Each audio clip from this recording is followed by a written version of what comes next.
Kung naka-scooter ka and mahilig ka mag-mall, you need to watch this video. So samahan nyo ako today guys, pupunta tayo sa mga mall dito sa South and i-rate natin yung mga scooter parking from worst to best.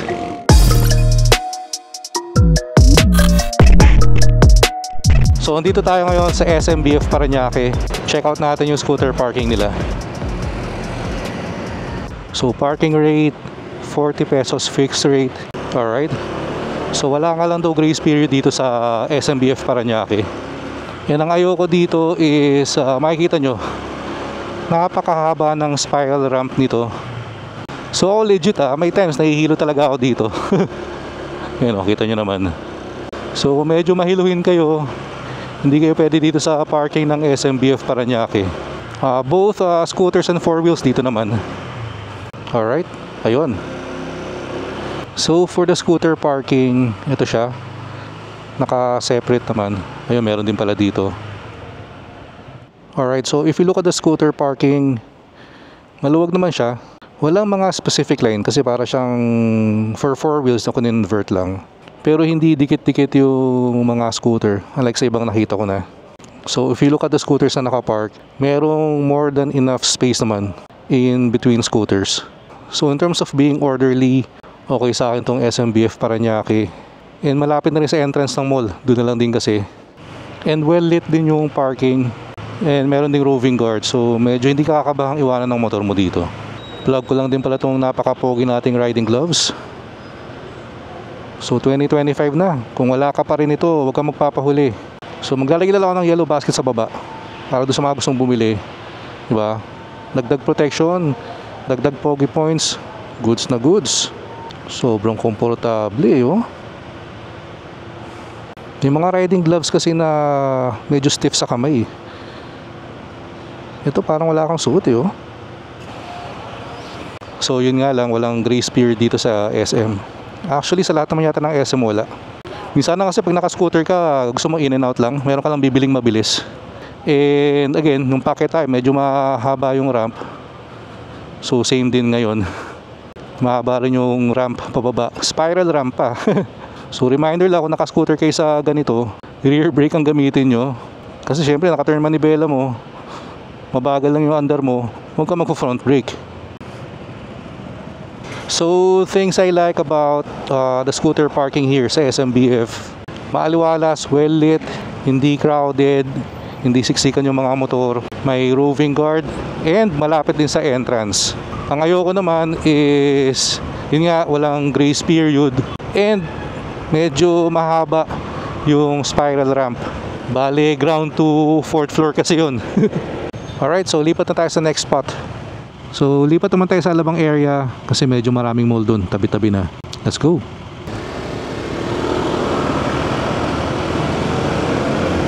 Good job yung mga kasabayan nating rider dun sa stoplight. Walang umabante ng pula pa.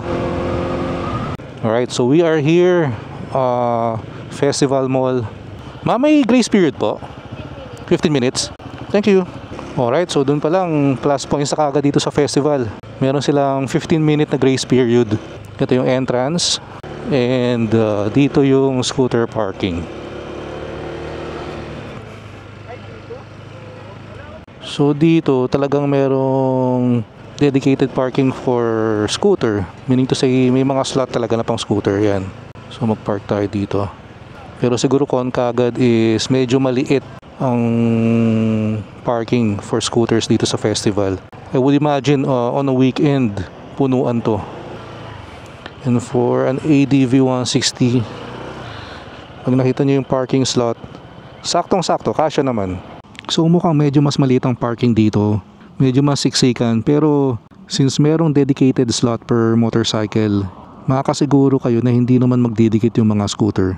And katabi lang din siya ng ticket booth. So in terms of security, goods din dito. Malapit lang sa guard. Ayan Ito nga lang medyo masikip sa part na to kasi merong nag-park dito sa gitna. Ayan pa. Thank you.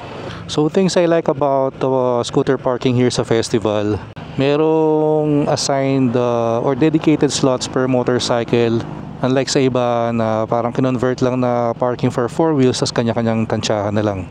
And okay din ang security kasi malapit sa ticket booth, may guard rin. Kasi yun, importante dun eh. Di ba? Minsan, pag iniiwan mo yung scooter mo, tas medyo malayo yung parking, napapraning ka eh. Di ba? Kung okay pa ba yung scooter mo. And syempre, plus points yun na meron silang 15-minute na grace period. Dapat naman lahat ng parking ganun talaga eh. Kasi for example, sa SM, di ba, walang grace period. Paano kung pumasok ka ng weekend na punuan?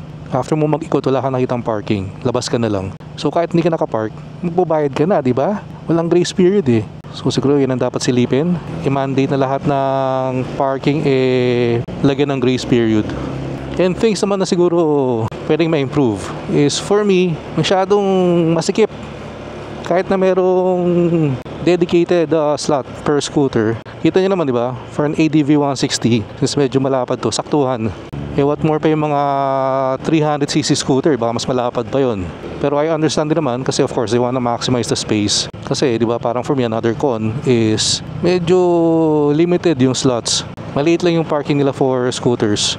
So in the event na punuan or kunyari weekend, there's a chance na hindi ka makapark dyan ng scooter.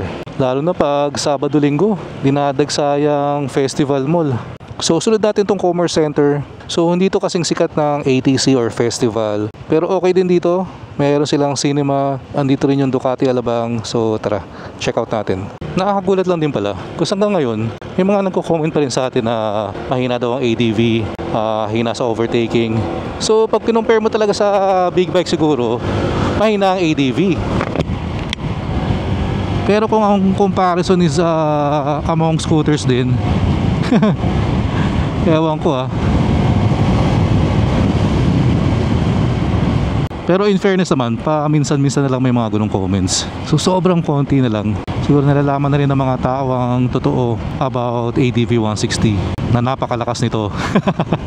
Alright, so we are here. Dito yung parking ng Commerce Center. Basement parking naman dito. Alright, so 40 pesos first 3 hours. Merong 15-minute na grace period. Nice. So tingin ko parang SM malls na lang talaga ang walang grace period sa parking ito. All other malls talagang norm na yung na magkaroon ng grace period. Bossing, saan po yung scooter? Sa dulo? Okay, sa dulo raw ang scooter parking. Alright, so here we are. Motorcycle parking. So medyo masikip siya. May part na masikip, may part na maluwag. Pero hindi na ganun ka-orderly. Ito mo, hindi na natin mapapasukan yung slot na nandun kasi naharangan na dito. Yan medyo masikip na para dumaan doon sa gitna. Yun lang siguro, hindi ganun ka-organized ang motorcycle parking dito. Buti pa dito may linya. Pero from experience, yung mga linya na yan, napakasikip niyan. Ito mo yung click na yun, saktong-sakto. So what more sa ADV? Mahihirapan tayo dyan. Maganda dito, malapit na sa elevator lobby yung parking. Kaya nga lang, sis nasa dulo, I don't see any roving guard. So, kung nag-park tayo dito, medyo saktong-sakto sa linya. Nasa loob tayo ng linya and halos dikit na. Halos dikit ka na sa katabi mo. So, medyo masikip, medyo crowded, cramped, lalo na pag napuno to. And hindi rin ganun kadami yung parking slots nila. Although, I doubt naman kung napupuno to. Kung manipis yung motor mo, pwede naman dito. Itong part na to orderly kasi may mga painted lines and meron talagang may area talaga doon sa gitna para daanan ng motor. Ayun di ba? So pwede mong idaan dito yung motor mo although medyo masikip pero meron kang way para puntahan yung mga free slots. Comparing dito sa kabila na anything goes, di ba? So dito since yung kalahati ng parking is orderly, yung kalahati is chaotic. So sa con siya babagsak. Kasi dapat organize yung buong parking area for scooters. Alright, thank you. Kaya doon sa mga nagsasabi na dapat kahit big bike sa motorcycle slots mag-park. So perfect example dito. Tingnan ko paano nyo pagkasya ng big bike dun sa mga motorcycle slot dun.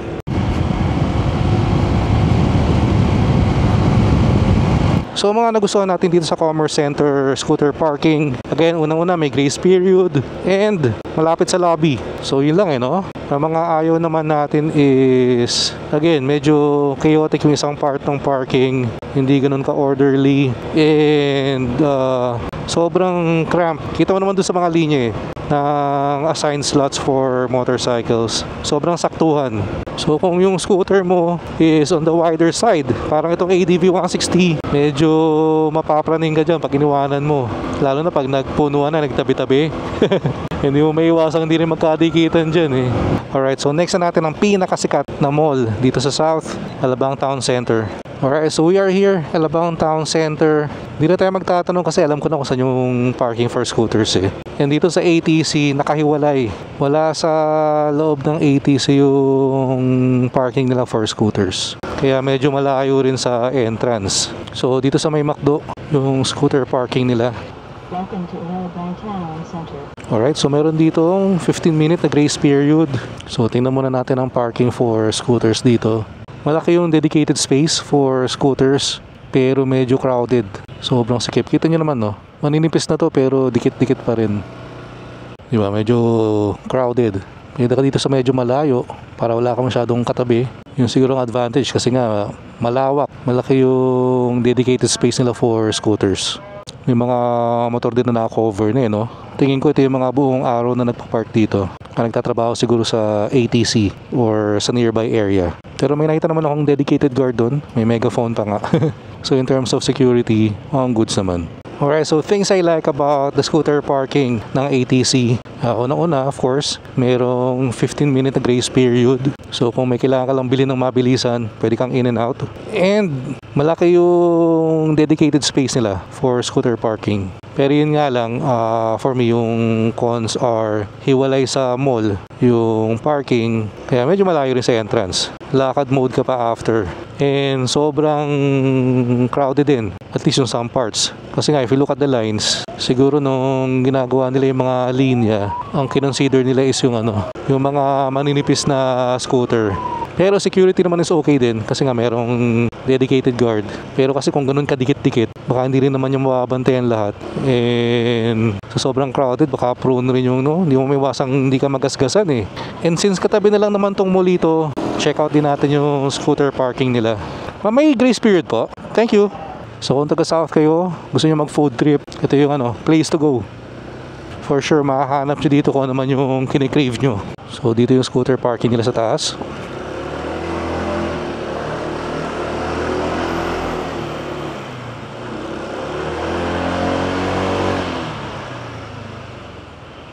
Ayun, motorcycle parking. So medyo madilim lang sa part na to pag walang ilaw. So ito yung motorcycle parking. Medyo maliit lang. So limited slots. Walang mga dedicated lines. So kanya-kanyang tansyahan na lang to. Usually pag ganito, ito like dito medyo maluwag. Meron namang mga parts na medyo masikip. Parang ito. So observation ko lang dito sa scooter parking nila, medyo isolated. Dulong-dulo, third floor, wala na masyado nagpa-park na four wheels dito. I don't see any guard rin. Kaya in terms of security, medyo kakabahan akong mag-iwan ng motor dito. And hindi rin well lit, madilim. Kasi nga wala masyado nagpa-park, hindi nila binubuksan yung ilaw siguro.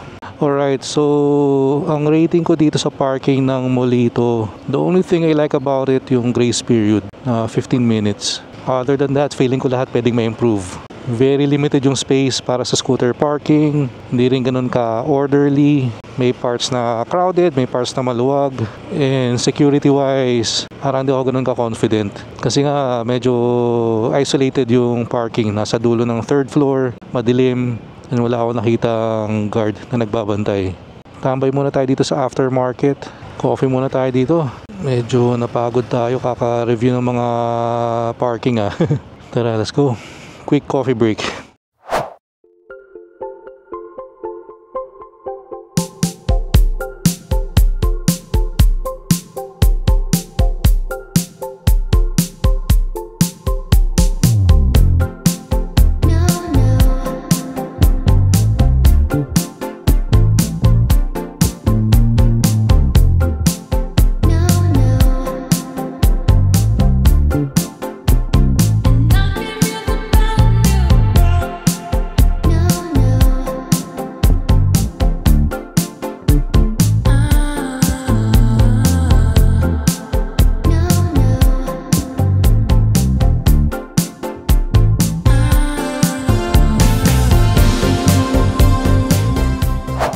So pwede rin natin tingnan very quick tong Alabang West Parade kung kamusta ba ang scooter parking nila. Sir, may grace period po? Meron po. Thank you. Pasuyo po ng helmet, sir. Yun lang medyo hassle dito.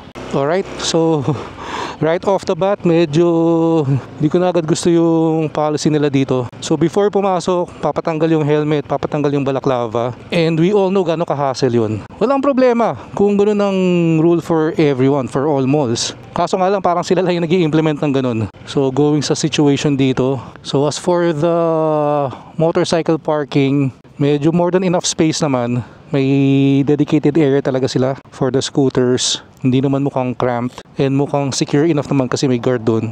And again, may grace period din, so okay. Pero personally, hindi ako babalik dito ng naka-motor. Dahil walang sense yun yung papatanggal pa yung helmet and balaclava. I do understand security purposes, pero kung ganun ka-crucial yun or ka-importante yun, I think dapat lahat ng malls ini-implement yun, di ba? So yun lang naman. So again, mukhang okay naman yung scooter parking nila, pero wala off to a bad start kami. Siguro for some na yung helmet lang, wala nang balaklava, daling tanggalin lang, iangat lang yung helmet. Pero kung nakabalaklava ka pa, helmet, nakastrap pa, tanggalin mo pa yung helmet, unstrap, balaklava, then balik. For me not worth the effort. So tara, i-rank na natin ng worst to best. Na for me lang kumbaga opinion ko lang. So out of the 6 malls na binisita natin today, so bottom of the list, SMBF Parañaque. And the main reason is yung wala lang grace period talaga. And for me talaga, it doesn't make any sense na hindi ka magpapa-grace period. Kasi nga, what if hindi naman nakapark yung customer? And yung no grace period yun, as far as I know, is a policy across all SM malls. Hindi lang doon sa SMBF Parañaque. Kaya kahit na okay naman ako sa scooter parking nila, yeah, for me yun, last place pa rin sila. Kasi a lot of times kung naka-scooter ako na nag-mall, meron lang akong gustong bilhin ng mabilisan quick in and out. Kasi kung magtatagal ako, kung marami akong bibilhin, magsasasakyan ako 4 wheels. So for me, for them not to implement yung grace period kahit 15 minutes, hindi ako fan nun. So next naman, 5th would be yung Alabang West Parade. Again, mukhang okay naman yung parking nila, hindi naman again cramped. Meron ding dedicated area for scooters. Although hindi ganun kadami yung space, pero maliit lang din naman yung mall na yun. Pero I'm not a fan yung papasok ka, tanggalin mo yung helmet, balaklava, para makakuha ka sa video. But don't get me wrong, I do understand the reason. For security purposes yan. Ang point ko lang is, kung ganun talaga siya ka-crucial in terms of security, hindi dapat lahat ng malls ini-implement yun. And nag-park na rin naman ako sa Makati. Wala din naman ganun. And dito sa South, wala rin. Sila lang talaga. So, parang medyo sila doon. Outliers sila. Sila lang ang nagpapatupad nun. Nag-i-implement nun. Next naman for me, pang-apat, tama di ba? 4th on the list, guys, a worst to best, would be yung sa Molito. And the main reason for that is yung security. Kumbaga, liblib yung parking Doon sa 3rd floor, kumbaga topmost floor yon ng parking. Sa dulo pa, walang ilaw. Hindi man lang nila buksan yung ilaw. So madilim, walang guard. Hindi ako confident doon. Kakabahan akong iwanan ng scooter ko doon ng matagal. I'm not sure though kung merong CCTV doon sa area na yun, pero parang wala rin ako napansin naman. At the very least, sana buksan nila yung ilaw para maging well lit, di ba? Kasi syempre kung maliwanag, medyo ma-deter yung mga masasamang tao doon. So siguro titipid sila ng kuryente. So 3 na lang. ATC, Festival, tsaka Commerce. So next ko yung Commerce, 3rd. Hati hindi consistent. Para yung kalahati ng parking nila for motorcycles, for scooters, napaka-orderly, may lines, di ba, and all that. Pero yung kalahati, chaotic. Anything goes. And medyo dulo. Although malapit naman sa lobby, sa elevator, para wala akong nakitang guard dun sa area na yon. Yeah, pero for me, other than that, they're okay naman. Hindi naman ako kakabahang mag-park dun sa Commerce Center. So number 2 and 1 na lang, no? So for me, I'd give number 2 sa ATC. ATC yung may pinakamalaking space for motorcycle parking. Siguro weekend, hindi ka mahirapang maghanap ng parking dyan. Pero the reason why number 2 lang sila, kita nyo naman, medyo cramped medyo crowded sobra. May mga part na sobrang dikit-dikit na yung motor. Pero kanina may nakita naman akong guard doon na naka-megaphone pa, mga nagbabantay ng mga scooters. So hindi mo nakakabang mag-park din doon. But again, nakahiwalay yung parking ng scooter sa ATC Hindi siya kasama ng mall. So may konting lakad ka. Hindi naman siya sobrang layo pero again, hindi naman din siya sa loob mismo ng mall. Yung pinaka-parking ng ATC sa loob is purely for 4 wheels lang, tsaka mga big bike. Parang may discrimination sa lower CZ, no, sa scooters. Hindi, pero naiintindihan ko rin naman yun. Of course, they wanna prioritize talaga yung mga 4 wheels siguro.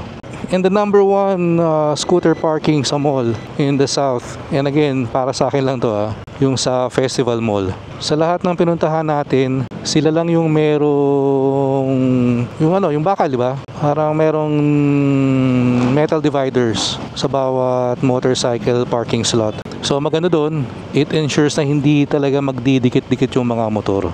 And malapit lang din sa entrance. And katabi lang din ng ticket booth. So doon yung guard. So doon sa parking na yon, hindi ko kakabahang iwanan yung scooter ko ng matagal. Kasi alam kong wala namang didikit na ibang scooter. And alam ko rin na may security naman kasi nga may malapit sa guard. Nag-iisang lang doon, concern ko doon is isa din siya sa pinakamaliit na space for scooter parking doon sa mga pinuntahan natin. So I'm imagining baka pag weekend na maraming tao, there's a good chance na mabilis mapuno yun. Yun lang naman. Pero other than that, kung talagang yung quality ng parking, security, may grace period din. Yeah, for me, yung sa Festi, yung number one. So kung gusto nyo rin mag-share ng mga experiences nyo sa scooter parking ng iba't ibang malls, feel free to comment it down below para we can possibly discuss it on a separate video. Kung magkano ba talaga yung the best, hindi lang sa South, hindi lang sa Manila, maganda siguro buong Pilipinas, no? Alright, so plug ko na rin pala.